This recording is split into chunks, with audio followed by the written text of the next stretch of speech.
Samire kukasimu ko yasaba nga boyagala ebbanga lyomalanga byoyasama byakukyusa ggwanga lyo byoyasama bikola impact nene ku society byoyasama bikola impact nene eri abantu bo weyasamire nga boyagala tewali akugaana yega amanyi g'abantu banna Uganda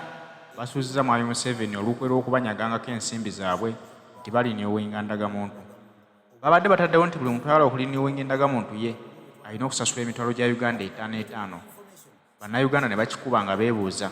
ekyo kitujjako obutuuze waffe okubeera banna Uganda emitwalo 5 gye tusasula gyaki luli twasasula ssente meko zifuna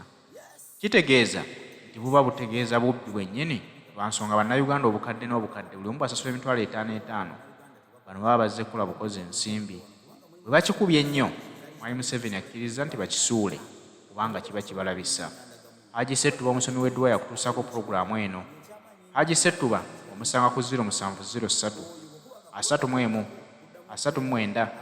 25 kubira ku Eyiise Teri omusomi w'edduwa omubuulire ensonga yo wanaakusomera ku dduwa ze tojja kwejjusa kubanga ne basomedde ku dduwa ze bamutenda. Never underestimate the power of your voice. Wadogena kufuna abantu waneno betula bulijja abantu kasukira insults mwe mwasama wasami mubeera okubusimu bwo mwene mwasama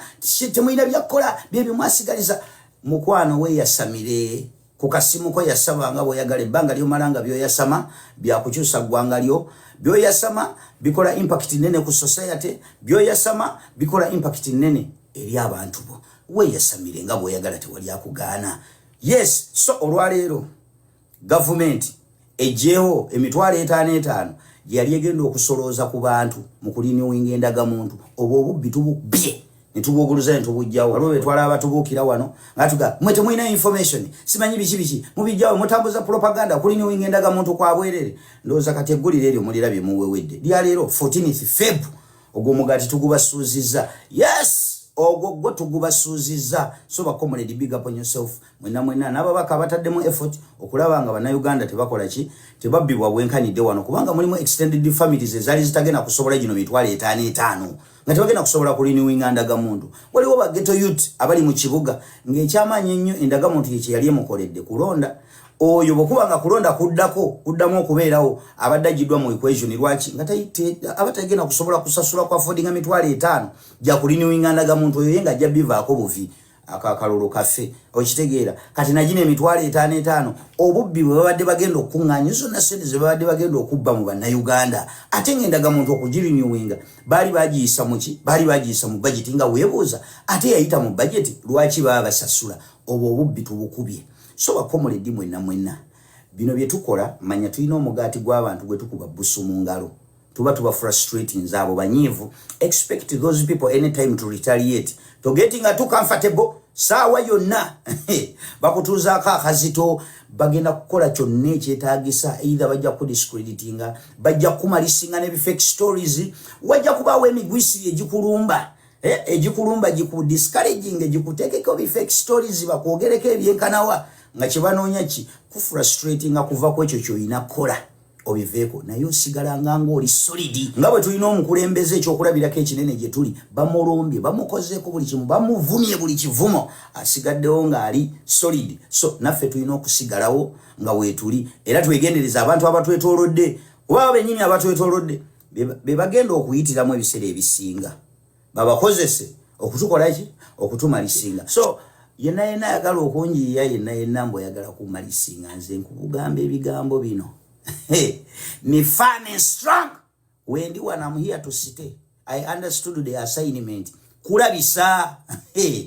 tujja kubeerawo. So never underestimate the power of your voice. Eddoboozi lyo likola impact y'amaanyi gwe kyotamanyi. So togwamu maanyi bagenda kukulumba sawa yonna tolowooza nti wagenda kubaawo rise and rise buli kaseera togenda kuba wagulu wagenda kubaawo that challenging moment enkodomali emigwisiri gikulumbe nga jagala kumaliriza naye osigalangawo baaba ng'owe so omugongo oti bakuba kulinga okugumiza nga gwanfudu kalube godo tewali agendako kalubiza godo yenna okujjako nga gwoli ekalubiza buli agenda kusobola yega amaanyi g'abantu nno banna Uganda olaba ekikyamu ekigenda mu maaso temusirika busirisi mukyogereko kubanga kiba kinyiga ggwanga lyaffe ovola bantu bannayuganda ekyo kikuba ennyo eky'endagamuntu mwami Museveni akisudde mu kasero. Nga weebuuza ate yayita mu budget lwaki baba basasula obubbi tubukubye. So bakomoledi mwenna bino bye tukola manya tulina omugaati gw'abantu gwe tukuba busu mu ngalo tuba frustrating zabo banyivu. Expect those people anytime to retaliate to getting too comfortable sawa yonna bakutuzaako akazito bagenda kukola kyonna ekyetaagisa either bajja kudiscreditinga bajja kumalisinga ne fake stories wajja kubaawo emigwisiri egikulumba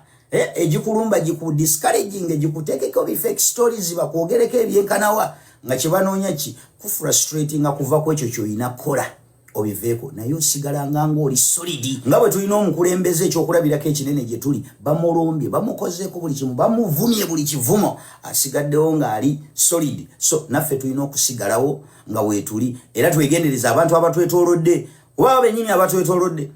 be bagenda okuyitiramu ebiseera ebisinga babakozese okutukola ki okutumalisinga. So yenna ayagala okunjiya yenna mbu oyagala kumalisinga nze nkubugamba ebigambo bino ni firm and strong when you I'm here to stay. I understood the assignment kulabisa tujja kubeerawo. So never underestimate the power of your voice. Eddoboozi lyo likola impact y'amaanyi gwe kyotamanyi. So togwamu maanyi bagenda kukulumba sawa yonna tolowooza nti wagenda kubaawo rise and rise buli kaseera togenda kubaawo waggulu wagenda kubaawo that challenging moment enkodomali emigwisiri gikulumbe nga jagala kumaliriza naye osigalangawo baabanga owe. So omugongo oti bakuba kulinga okugumiza nga gwanfudu kalube godo tewali agendako kalubiza godo yenna okujjako nga gwoli ekalubiza buli akoonako bwadaga nga kalemeddewo nenga me love you so much.